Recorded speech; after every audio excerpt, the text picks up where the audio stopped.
দর্শক, আবার ফিরে এলাম 21 সময়ে। অনেক ধন্যবাদ আমাদের সঙ্গে থাকার জন্য। আমরা জানি যে বর্তমানে একটি সংস্কার চলছে সারা দেশে রাজনীতিতে এবং বেশ গুরুত্বপূর্ণ প্রতিষ্ঠানগুলোতে। সেনাপ্রধান নিজেই বলেছেন যে সৎ ও নিষ্ঠাবান রাজনীতিবিদদেরকে এগিয়ে আসার পথ করে দেওয়ার তারা একটি প্রক্রিয়া চালাচ্ছেন। আমরা জানি যে অনেক ক্ষমতাবান নামকরা রাজনীতিবিদ এবং ব্যবসায়ী তারা কিন্তু এখন সাজা পাচ্ছেন, জেলে রয়েছেন। এই যে আওয়ামী লীগ বিএনপির যে শক্তিমত্তা বাংলাদেশে রয়েছে, দ্বিদলীয় রাজনীতি, সেটি হয়তো এই মুহূর্তে মনে হচ্ছে বেশ দুর্বল অবস্থায় চলে গেছে।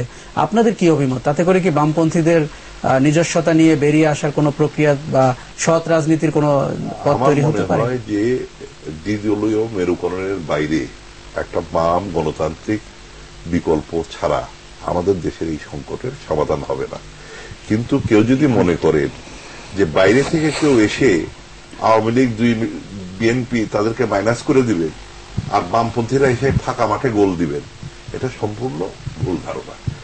এটা আজকে বামপন্থীদের সুযোগ কিভাবে হবে? আজকে ডেমোক্রেটিক রাইটস এবং লিবার্টিস তো সবচেয়ে বেশি দরকার আমাদের শ্রমিকরা তারা রাস্তায় নামছে, তাদের উপরে নির্যাতন হচ্ছে, গার্মেন্টস শ্রমিকরা রাস্তায় নামছে, চটকলের শ্রমিকরা রাস্তায় নামছে, কৃষকরা সারের জন্য অবরোধ করছে। তো আমাদের শ্রেণী যাদের মধ্যে আমরা সংগঠন গড়ে তুলি, যাদের মধ্যে আন্দোলনটাকে আমরা সবচেয়ে গুরুত্ব দিই, তাদের তো কোনো ডেমোক্রেটিক রাইটস নাই। রাইটস কাদের আছে? বিজিএমই, তারা ইলেকশন করতে পারে। তারপর আপনার মালিকদের সংগঠন, তারা ইলেকশন করতে পারে, তারা মিটিং করতে পারে, তারা গভর্নমেন্টের সাথে ডেপুটেশন দিতে পারে, গভর্নমেন্ট তাদেরকে ডেকে তাদেরকে শঙ্কা মুক্ত করতে চান। কিন্তু আমাদের যে শ্রেণী, যেই শ্রেণী নিয়ে বামপন্থীরা আগায়, সাধারণ মানুষ, তাদের তো ডেমোক্রেটিক রাইটস নাই। কাজেই মইনু আহমদ বললেও তারা আন্তরিকতা কেন প্রশ্ন করছে না, কিন্তু বললেই এই জিনিসটা অটোমেটিক্যালি হয়ে যাবে না। ডেমোক্রেটিক রাইটস এন্ড লিবার্টিস গুলি নিশ্চিত করতে হবে।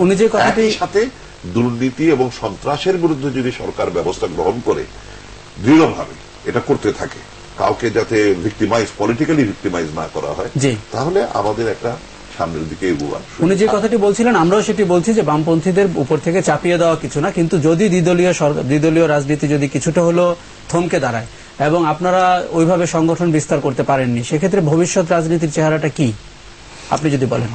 প্রথম কথা হলো যে একজন দুর্বল হয়ে গেলে আমি শক্তিশালী হয়ে যাবো, কথাটা ঠিক না। আমার দাঁড়াতে হবে নিজের শক্তির উপর ভর করে। আর এই যে এদের যে দ্বিদলীয় কথা বলছেন, দেশ স্বাধীন হওয়ার পর এই জিনিসটা বুঝতে হবে আমাদের দেশের শাসন ব্যবস্থার যে অস্থিরতা যেটা চলছে, এটা শুধু এখন তৈরি হয় নাই।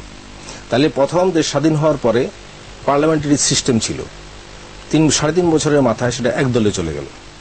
এক দলের পরে সেখানে একটা প্রেসিডেন্ট সপরিবার তাকে হত্যা করে আবার সেখানে সামরিক শাসন আসলো।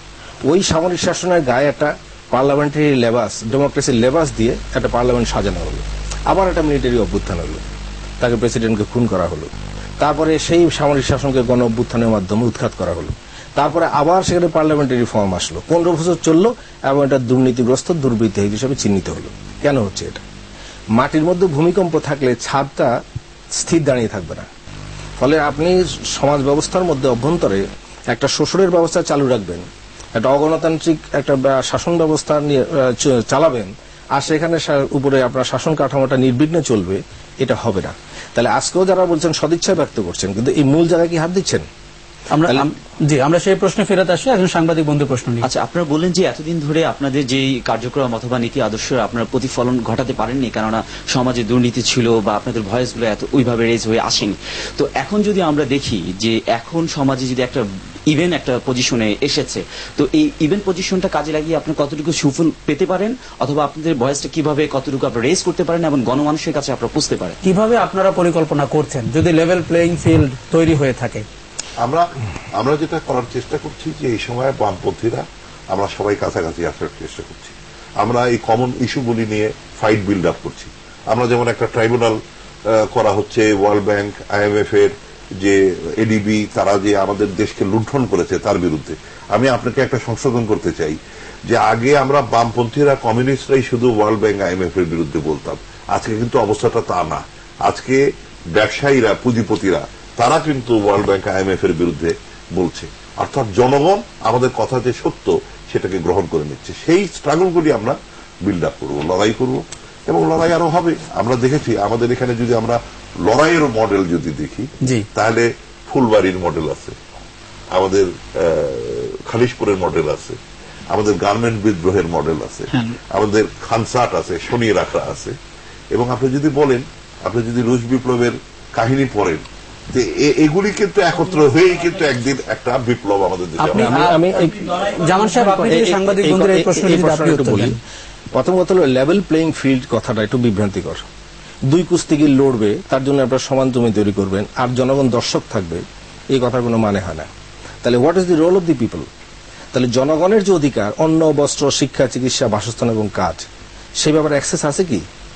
রাব্বানী সাহেব যা উনি বলতেছিলেন যে এই যে একজন প্রশ্ন করেছিল যে আদালতে যেতে পারবে কিনা, আমাদের স্বাধীনতা উত্তর জনগণের আকাঙ্ক্ষা যেটা ছিল, একটা বড় দুর্বলতা, সংবিধানে অনেক গণতান্ত্রিক অধিকার সেগুলি দেওয়া হলেও এই যে মানুষের মৌলিক অধিকার, সেটাকে কিন্তু মৌলিক অধিকার যে চাপটা তার মধ্যে অন্তর্ভুক্ত করা হয়নি। তাহলে এখন আপনি লেভেল প্লেইং ফিল্ড বলছেন, এটা কার জন্য?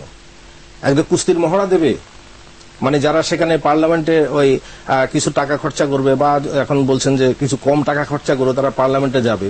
তাহলে জনগণ of the people, for the people, by the people কথা বলছেন। সেই যে পিপল, সেই পিপলের তার যে অ্যাক্সেস, সেটা এডুকেশনে নাই, খাওয়ায় নাই, তার ঘর নাই, তার চিকিৎসা নাই, কোন জায়গায় তার কোনো অ্যাক্সেস নাই। আমরা যদি সমাজের এই অংশটিকে বিবেচনায় নিয়েই, আপনাদের বামপন্থীদের অবস্থা কি? আপনারা কি ঐক্যবদ্ধ? আপনারা কি, আপনাদের দেখতে পাই ফ্রন্ট গঠন করেন, মোর্চা গঠন করেন, 11 দল হয়, আপনাদের ইউনাইটেড হতে কি সমস্যা? ইউনাইটেড তো আমরা একভাবে আছি, কারণ আমরা যেমন আমাদের দল যদি ধরেন, আমরা এই 27 বছরের মধ্যে 25 বছর ইউনাইটেড অবস্থাতে ছিলাম। তাইলে এক একটা পরিবর্তিত পরিস্থিতিতে ঐক্যের ধরন পাল্টায়, শক্তি সমাবেশের ধরন পাল্টায়। এখন সেটা নিয়ে বিতর্ক থাকতে পারে, কেউ সেখানে বলতে পারেন যে এই ধরনের ফরমেশনটা আরো ওয়াইডার হতে পারতো কিনা, সেটা আরো কনসলিডেট থাকতে পারতো কিনা, তার কর্মপন্থা সঠিক ছিল কি ভুল ছিল, এটা বিশ্লেষণ হতে পারে। কিন্তু সেখানে আমরা ঐক্যবদ্ধ অবস্থানে নাই কেন? ওনারা একটা বাম ফ্রন্টে আছেন, আমরা গণতান্ত্রিক বাম মোর্চা আছি, আর আমরা সবাই মিলে একটা যুগবদ্ধ ধারা, ঐক্যবদ্ধ একটা কর্মকাণ্ড। আমি একটা দর্শকের একটি প্রশ্ন শুনবো সংকলিত অংশ থেকে। আমার নাম ওটু। যুদ্ধাপরাধীদের বিচারের দাবিতে করে ওঠা আন্দোলনে আপনারা ছিলেন, কিন্তু সে আন্দোলন সফল করতে পারেননি। এখন আবার যুদ্ধাপরাধীদের বিচার চাইছেন, সেটা কিভাবে হবে? আমার মনে হয় দর্শক গণ আদালতের কথা বলছিলেন, যে আন্দোলনে বামপন্থীরা ছিল এবং সফলতা পায়নি। এখন আবার অপরাধীদের যে বিচারের দাবিতে যে আন্দোলন, সে আন্দোলনে বামপন্থীরা আগাগোড়া দৃঢ় ভূমিকা পালন করেছে, কমিউনিস্ট পার্টি সহ বিভিন্ন পার্টি দৃঢ় ভূমিকা পালন করেছে। কিন্তু এই আন্দোলনের সাথে বিভিন্ন সময় দক্ষিণপন্থী দলগুলি, কিন্তু বুর্জুয়া দলগুলি, ধনিকদের দলগুলি বিশ্বাসঘাতকতা করেছে। পলিটিক্স অফ কনভিনিয়েন্স, তার সুবিধার জন্য কোন সময় জামাতের সাথে, যুদ্ধ অপরাধীদের সাথে তারা সমঝোতা করেছে, তারা কৌশলগত ঐক্য করেছে, কেউ কেউ জোট বেঁধেছে। কিন্তু বামপন্থীরা আগাগোড়া এটা নিয়ে তারা লড়াই করে যাচ্ছে এবং আগামীতেও আমরা লড়াই করে যাব। এবং এটাও দেশের মানুষকে বুঝতে হবে যে যেই দলগুলি তারা মুক্তিযুদ্ধের কথা বলে, মুক্তিযুদ্ধের চেতনার কথা বলে, কিন্তু মুক্তিযুদ্ধের মৌলিক আদর্শ যে সাম্প্রদায়িকতার বিরুদ্ধে, আপনার গণতন্ত্রের জন্য, সমাজতন্ত্রের